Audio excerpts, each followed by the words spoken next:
ಪರಲೋಕದವುಗಳ ಕಡೆಗೆ ನೋಡುವಂತೆ ನಿಮ್ಮ ಆತ್ಮಗಳನ್ನು ವಾಕ್ಯದಲ್ಲಿ ಬಲಪಡಿಸುವ ಅನುದಿನದ ಧ್ಯಾನ. ಇಂದಿನ ಧ್ಯಾನದ ಶೀರ್ಷಿಕೆ ದೇವರ ರಕ್ಷಣೆಯ ಬಲ. ಈ ದಿನದ ಸತ್ಯವೇದದ ವಾಕ್ಯ: ನಾನು ಅವುಗಳಿಗೆ ನಿತ್ಯ ಜೀವವನ್ನು ಕೊಡುತ್ತೇನೆ, ಅವು ಎಂದಿಗೂ ನಾಶವಾಗುವುದೇ ಇಲ್ಲ, ಅವುಗಳನ್ನು ಯಾರೂ ನನ್ನ ಕೈಯೊಳಗಿಂದ ಕಸಕೊಳ್ಳರು. ಯೋಹಾನ 10ನೇ ಅಧ್ಯಾಯ 28ನೇ ವಚನ. ಕಷ್ಟಕ್ಕೊಳಗಾದ ಮತ್ತು ಶೋಧಿಸಲ್ಪಟ್ಟ ಪ್ರತಿಯೊಂದು ಆತ್ಮದ ಪ್ರಯತ್ನಗಳನ್ನು ಯೇಸು ಮೆಚ್ಚುತ್ತಾನೆ. ಯೇಸು ನಿಮಗೆ ಹೇಳಿರುವ ಅಮೂಲ್ಯವಾದ ಆಹ್ವಾನದ ಮಾತುಗಳನ್ನು ಸ್ವೀಕರಿಸಿರಿ. ಕ್ರಿಸ್ತನು ಮಾತ್ರ ಮಾನವರ ಆತ್ಮವನ್ನು ಸರಿಯಾಗಿ ಅಂದಾಜು ಮಾಡಬಹುದು ಅಥವಾ ಎಣಿಕೆ ಮಾಡಬಹುದು.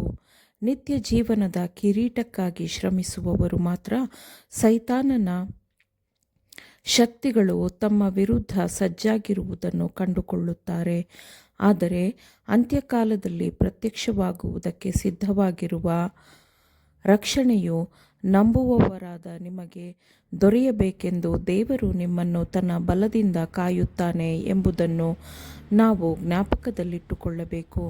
ನಾವು ಕೊನೆಯ ಕಾಲದಲ್ಲಿ ಜೀವಿಸುತ್ತಿದ್ದೇವೆ ಮತ್ತು ಯೇಸುವಿನ ಮೇಲೆ ನಂಬಿಕೆಯಿಟ್ಟವರನ್ನು ಜಯಿಸಲು ಸೈತಾನನು ಈಗ ತನ್ನ ನಾಜೂಕಿನ ಶೋಧನೆಗಳು ಮತ್ತು ತನ್ನ ಪಾಂಡಿತ್ಯಪೂರ್ಣ ಶಕ್ತಿಯಿಂದ ಸೋಲಿಸಲು ಕೆಲಸ ಮಾಡುತ್ತಿದ್ದಾನೆ.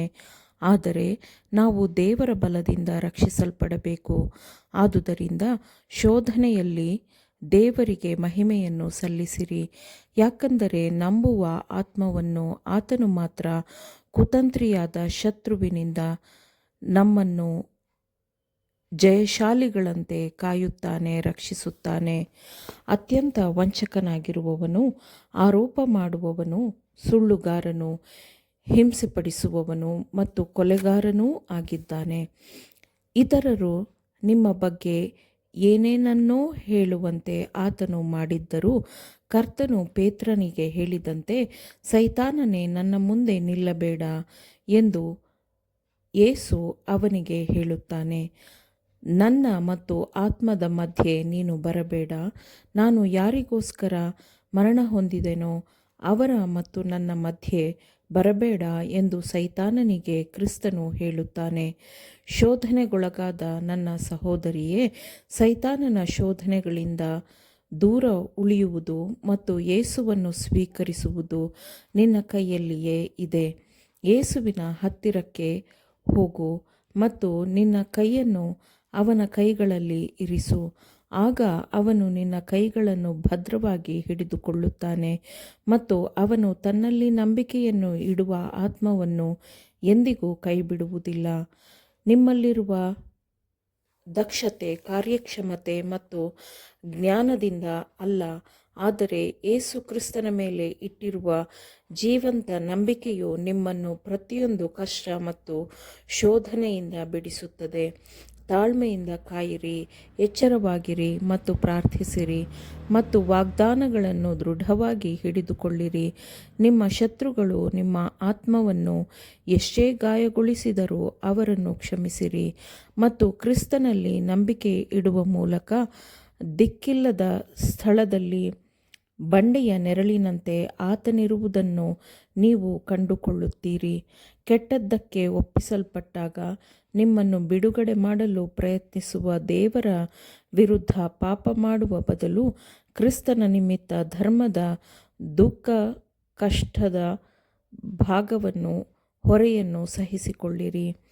ಕ್ರಿಸ್ತನೊಂದಿಗೆ ಅವನ ಕಷ್ಟಗಳಲ್ಲಿ ನೀವು ಪಾಲುಗಾರರಾಗಲು ನಿಮಗೆ ಸಾಧ್ಯವಿಲ್ಲವೇ? ನಿಮ್ಮ ಹೆಸರು ಕೆಟ್ಟ ಹೆಸರಾಗಿ ಪ್ರಕಟವಾಗುವುದನ್ನು ಮತ್ತು ತಾತ್ಕಾಲಿಕ ಸುಖದ ನಷ್ಟವನ್ನು ಅನುಭವಿಸುವುದನ್ನು ನಿಮ್ಮಿಂದ ಸಹಿಸಲು ಸಾಧ್ಯವಿಲ್ಲವೇ?